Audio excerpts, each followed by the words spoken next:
Types of adjectives. In this lesson, you will learn how to use adjectives that describe places and things.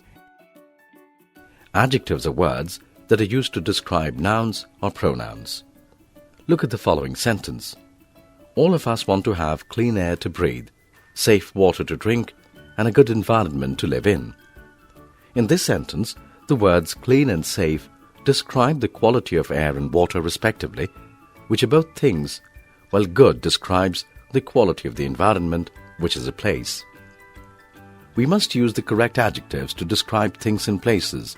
Otherwise, our descriptions might become funny, incorrect, or even meaningless.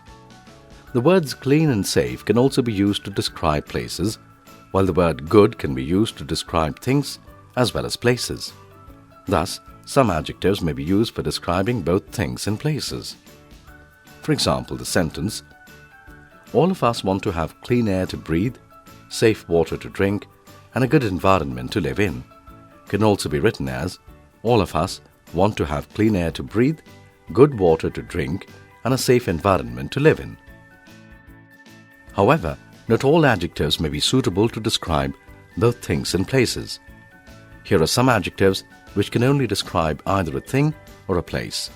For example, I want to breathe in crowded air is incorrect. I want to breathe in clean air is correct. This is because the adjective crowded is not suitable for air, which is a thing.